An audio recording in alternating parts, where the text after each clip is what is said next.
Hello, my name is Ilkan Wiersma and welcome to AEA's art channel. And today I like to show you how I made this thought with Inktense. And this is was my first project with the Inktense. And so far I like them very well. And you can make quite some nice transitions between the colors, like in watercolor. But yeah, it's a whole different medium, but in some ways they work the same. And what I like of the Inktense is that you can layer. And with watercolors it's almost impossible to layer as I do, because I like to layer on top of another layer.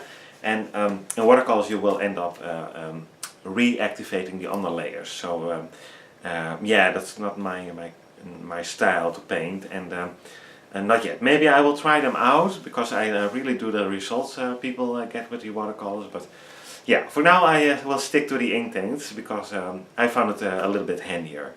And yeah, I like to say that the colors will show up a little bit different in this video because of the lighting I've been using for this recording this video. So the actual colors look a lot vibrant in normal daylight, because yeah, because of the lamps I've been using, they take away a little bit of the color. So yeah, in the end you will see the photo, and the photo is taken with normal daylight, so you can see the colors and how nice and vibrant they really are. So that's it and done. I will now start the tutorial, and I hope you like it. First of all, I like to point out that in this stage I'm just trying things out. I'm not quite sure where to go with my background, and that's okay with Inktense because you can easily paint over them. So I just was trying things out here. And I also like to notice here that I'm using a watercolor paper that is quite strong, so it could take a lot of layers, and therefore it didn't mind that I used quite some layers on the background. And like I said, it was just trying out, and I started quite light in the color range, but I ended up making it a lot darker because I liked that more for this painting.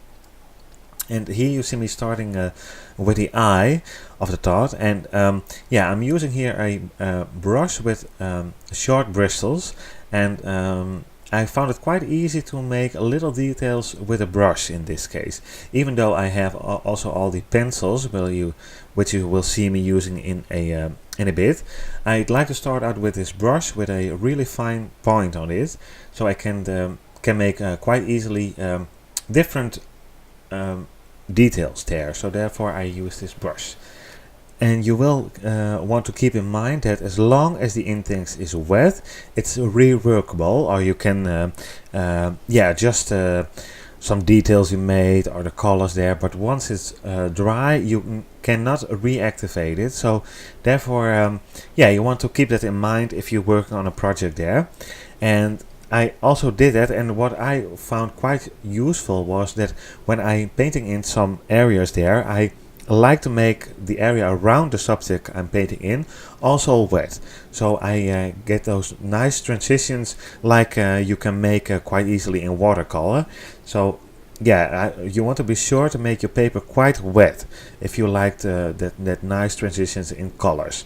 If you don't like the nice transitions, or it's not useful on the subject matter that you are painting at the moment, then you will avoid making the paper too wet, because in that case you can make nice harsh lines if you want to paint in some detail.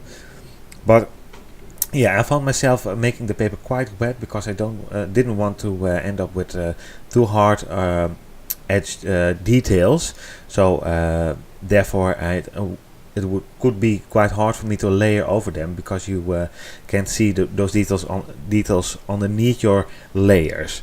So keep that in mind. If you want the nice transitions, make your paper quite wet, and you can make beautiful transitions there. And I was quite happy that I also made those colors charge, because I had a quite nice point to start from. And yeah, I found it very helpful. So I could, before I started this project, I picked up some colors I thought I would been using, and some colors were I was right, but some colors I thought they would be useful, but then I watched my color charts and it turned up that they would show up quite different than I thought in my project, because some colors will be quite different when you're adding water to them. So yeah, that color chart was really helpful, and even though it took some time to make it, I'm really happy that I have done that, because it's very useful. And also in these last layers, I like to make the paper quite wet, as you can see me do here, because you can also those layers, the last layers can make beautiful transitions there between the layers, because you did use enough water there. So that's also quite useful, or I found it quite useful.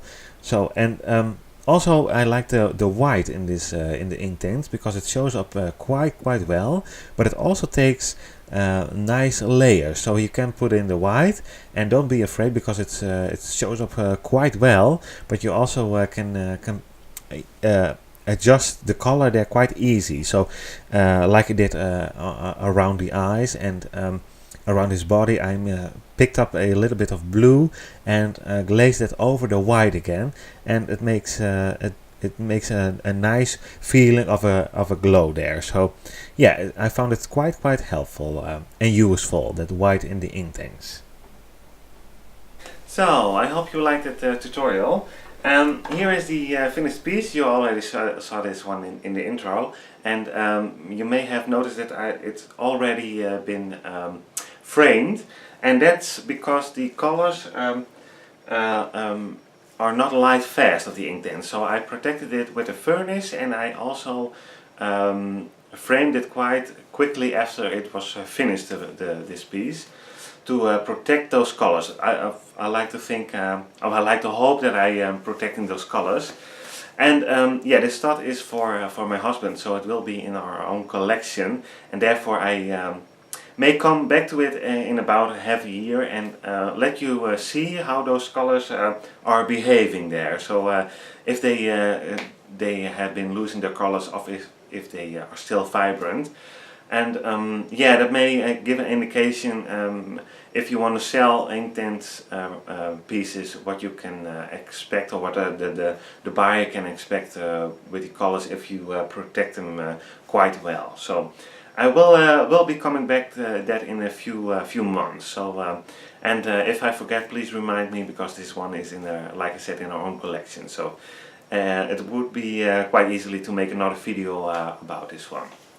So for now, I'd like to thank you for watching, and if you like, you can follow me on Facebook, Instagram and my own website, and those links are below in the video description. And also, if you like this video or my other videos, please subscribe to my channel. I would really like that, and I hope to see you at my next video. Bye bye!